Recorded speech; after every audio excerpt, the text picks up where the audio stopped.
प्रिय विद्यार्थियों, अपन बात कर रहे थे आदिकालीन का नामकरण एवं पृष्ठभूमि। तो दूसरा देखिए, आदिकाल का नामकरण। तो आपने देखा ही कि आदिकाल का नामकरण आदिकाल हज़ार प्रसाद द्विवेदी ने दिया। आदिकाल का नामकरण वीरगाथा काल आचार्य रामचंद्र शुक्ल के द्वारा दिया गया। सिद्ध सामंत काल डॉक्टर राम कुमार वर्मा के द्वारा। चारण काल राम कुमार, सिद्ध सामंत काल राहुल शंकरतन के द्वारा। देखिए, आदिकालीन साहित्य की जो प्रमुख प्रवृत्तियां हैं, विशेषता हैं, उनमें ऐतिहासिकता का अभाव है, प्रामाणिकता में संदेह है, युद्ध वर्णन में सजीवता है, वीर एवं श्रृंगार रस की प्रधानता है, आश्रयदाताओं की प्रशंसा है, संकुचित राष्ट्रीयता है, कल्पना की प्रचुरता है, विविध छंदों का प्रयोग, और इसमें डिंगल पिंगल भाषा का प्रयोग, अलंकारों का स्वाभाविक समावेश है। देखिए, इसमें आदिकालीन साहित्य में उपलब्ध होने वाली जो प्रवृत्तियां हैं, तत्कालीन परिस्थितियों के संदर्भ में देखी जानी चाहिए। इस काल में प्रमुख रूप से रासो साहित्य की रचना हुई, अतः आदिकालीन साहित्य की प्रवृत्तियां रासो साहित्य की प्रवृत्तियां ही मानी जा सकती हैं। आदिकालीन जैन साहित्य वस्तुतः अभ्रंश भाषा में लिखा गया है, अतः उसे आधारभूत सामग्री के रूप में हम ग्रहण नहीं कर सकते।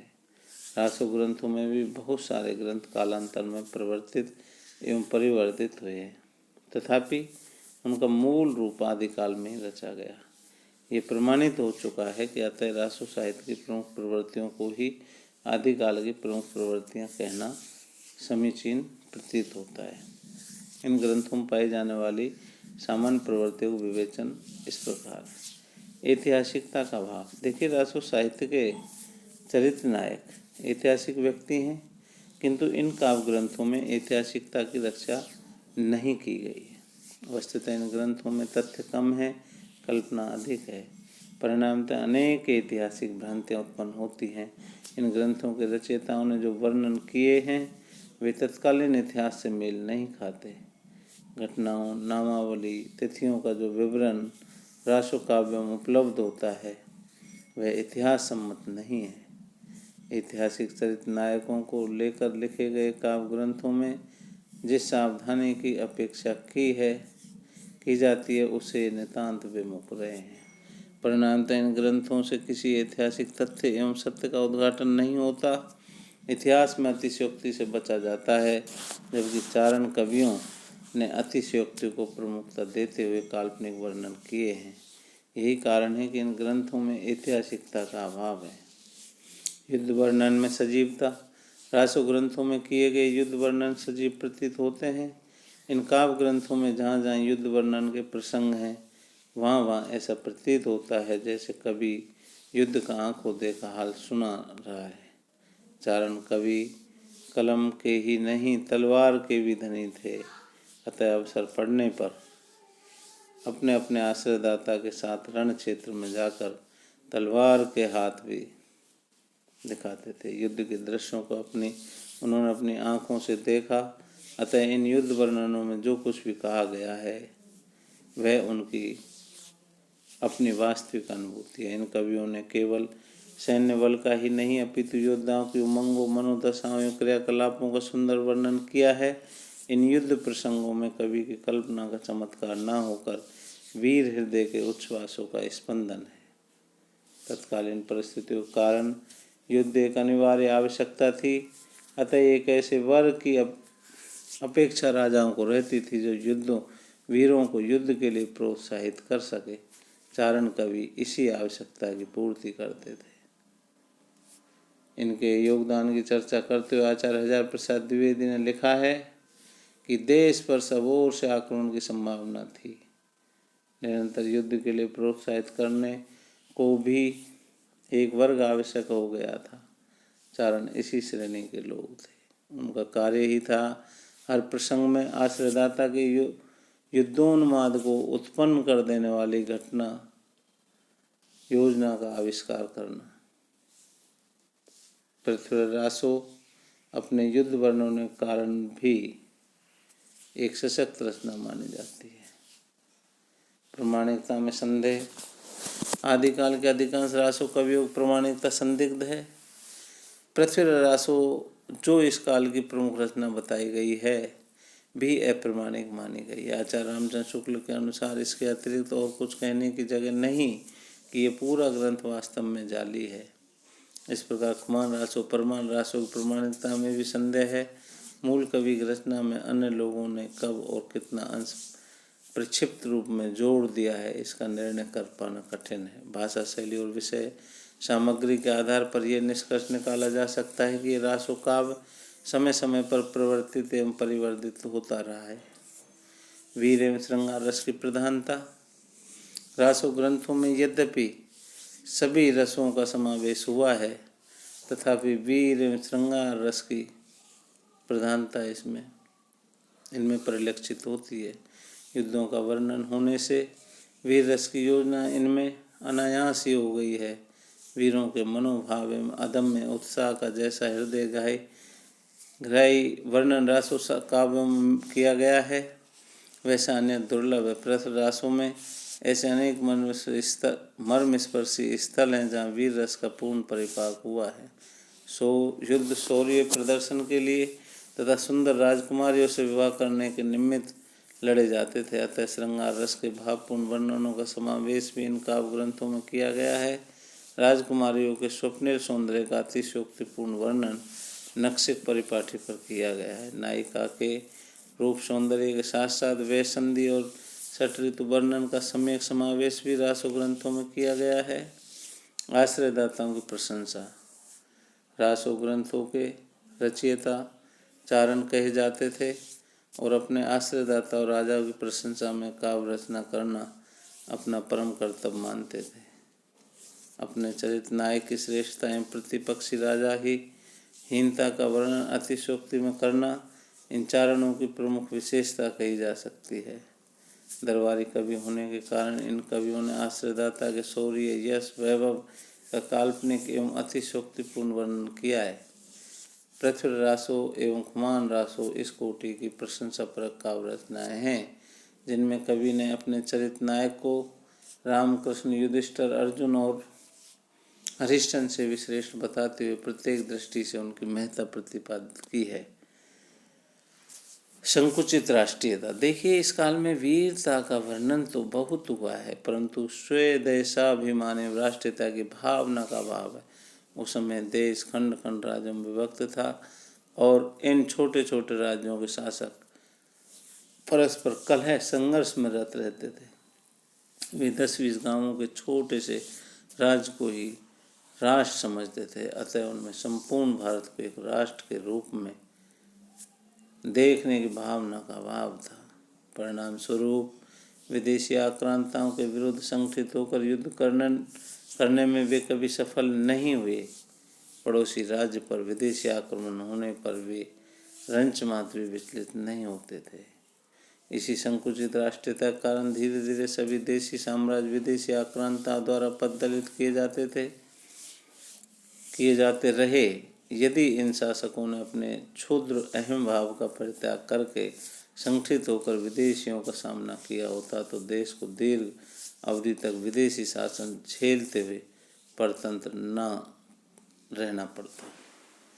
कल्पना की प्रधानता। देखिए चारण कवियों की रचनाएं तथ्यपरक न होकर कल्पना प्रधान है। ऐतिहासिक पात्र तो इन रचनाओं में हैं पर इतिहास नाम मात्र को ही है। कवियों ने कल्पना का सहारा लेते हुए घटना और नामावलियों एवं तिथियों तक की कल्पना कर ली है। वस्तुतः इन रासो काव्यों में संभावना और कल्पना का अधिक बल दिया गया है, तथ्यों पर कम। अपने आश्रयदाताओं की वीरता का काल्पनिक वर्णन करने में इन्होंने अतिशयोक्ति का सहारा लिया है और इसी क्रम में इतिहास सत्य की अवहेलना भी की गई है। इन वीर गाथाओं को इसी कारण से काल्पनिक कथा युक्त रचनाएं कहना अधिक तर्कसंगत प्रतीत होता है। देखिए, विविध छंदों का प्रयोग। रासो ग्रंथों में छंदों की विविधता परिलक्षित होती है। छंदों की ये विविधता हिंदी के न तो परवर्ती साहित्य में मिलती है न पूर्ववर्ती साहित्य में। पृथ्वीराज रासों में अनेक छंदों का प्रयोग हुआ है, यथा दोहा, गाथा, पद्दड़ी, तोमर, तोटक, रोला, उल्लाला, साटक, कुंडलिया आदि। ये छंद परिवर्तन मात्र कलात्मकता का चमत्कार प्रदर्शन के लिए ना होकर भाव प्रकाशन के लिए किया गया। छंदों की विविधता के कारण ही चंद बरदाई को छंदों का सम्राट और उनकी जो रचना है पृथ्वीराज रासों को छंदों का अजायब घर कहा जाता है। आचार्य हजारी प्रसाद द्विवेदी ने रासों के छंदों की विशेषता प्रकाश डालते हुए लिखा है कि रासों के छंद जब बदलते हैं तो श्रोता के चित्त में प्रसंगानुकूल नवीन कंपन उत्पन्न करते हैं। लिंगल पिंगल भाषा का प्रयोग आदिकालीन रासो साहित्य में जिस भाषा का प्रयोग किया गया है वह आधुनिक हिंदी से बहुत भिन्न है। अपभ्रंश और राजस्थानी भाषा के जिस मिले जुले रूप का प्रयोग चारण कवियों ने रासो ग्रंथों में किया है उसे डिंगल नाम दिया गया है। मतलब अपभ्रंश और राजस्थानी भाषा के जिस मिले जुले रूप का प्रयोग चारण कवियों ने रासो ग्रंथों में किया उसे तो डिंगल नाम दिया गया। इसी प्रकार तत्कालीन अपभ्रंश और ब्रज के मेल से बनी भाषा को पिंगल कहा जाता है, जिसका प्रयोग देखिए कई बार ये प्रश्न पूछा भी जाता है कि डिंगल और पिंगल में क्या भेद है, क्या अंतर है, ये क्या है, डिंगल और पिंगल है क्या। तो देखिए डिंगल तो अपभ्रंश प्लस राजस्थानी का जो मिश्रित रूप है जो चारण कवियों ने रासो ग्रंथों में इसका प्रयोग किया है, और अपभ्रंश और ब्रज भाषा के मेल से जो बनी भाषा है वो पिंगल कहलाई, जिसका प्रयोग भी इन ग्रंथों में किया गया है। वीर रस के भावों को व्यक्त करने की अद्भुत क्षमता डिंगल एवं पिंगल भाषा में विद्यमान है। अनुस्वारांत प्रवृत्ति एवं द्वितीय वर्णों की प्रधानता भी रासों की भाषा में उपलब्ध होती है। संस्कृत की तत्सम शब्दावली के साथ साथ तद्भव शब्दों का प्रयोग भी इन काव्य ग्रंथों में किया गया है, प्रचुरता से किया है। देखिए अलंकारों का स्वाभाविक समावेश। रासो साहित्य में अलंकारों का स्वाभाविक समावेश हुआ है। चारण कवियों ने अपने मनोभावों को व्यक्त करने के लिए अलंकारों का सहारा लिया है। कहीं भी चमत्कार प्रदर्शन के लिए अलंकार योजना नहीं की गई है। उपमा, रूपक, उत्प्रेक्षा जैसा हृदयगायी चित्रण इन काव्य ग्रंथों में मिलता है वैसा अन्य दुर्लभ है। सौंदर्य चित्रण में उत्प्रेक्षाओं में काम लिया गया है। यद्यपि रासों के विशाल कलेवर में प्राय सभी अलंकार खोजने से प्राप्त हो जाते हैं, तथापि अनुप्रास, वक्रोक्ति, यमक, श्लेष, उपमा, रूपक, उत्प्रेक्षा और अतिशयोक्ति जैसे अलंकारों की प्रधानता रही है। निष्कर्ष रूप में ये कहा जा सकता है कि आदिकालीन रासो साहित्य की प्रवृत्तियाँ तदयुगीन परिस्थितियों की देन है। जहाँ तक चारण कवियों की काव्य प्रतिभा का प्रश्न है वह अपने में बेजोड़ है। कथा प्रसंगों की योजना, वर्णनात्मकता, भाव व्यंजना, रस योजना आदि दृष्टियों से रासो साहित्य अनुपम कहा जा सकता है। देखिए प्रिय विद्यार्थियों, कई बार प्रश्न पूछा जाता है कि आदिकाल का नामकरण विवादास्पद रहा है। इस पर आपको पूरे अच्छे ढंग से इसको बताना होगा कि भाई आदिकाल का नाम आदिकाल क्यों दिया, किसने दिया। तो किसने दिया ये तो आपको बताया है पूर्व में कि हजारी प्रसाद द्विवेदी ने आदिकाल दिया है, वीर गाथा काल आचार्य शुक्ल ने दिया है, चारण काल संधि काल राम कुमार वर्मा ने दिया है, सिद्ध सामंत काल राहुल सांकीर्तन के द्वारा दिया है। बीज वपन काल महावीर प्रसाद द्विवेदी के द्वारा दिया है। आरंभिक काल मिश्र बंधुओं के द्वारा दिया गया। प्रारंभिक काल गणपति चंद्रगुप्त के द्वारा दिया है। वीर काल विश्वनाथ प्रसाद मिश्र के द्वारा दिया है। तो ये अब उसकी जो विशेषताएं हैं उस पर आप देखिए, चर्चा की है कि ऐतिहासिकता का अभाव है, युद्ध वर्णन में सजीवता है, प्रामाणिकता में संदेह है।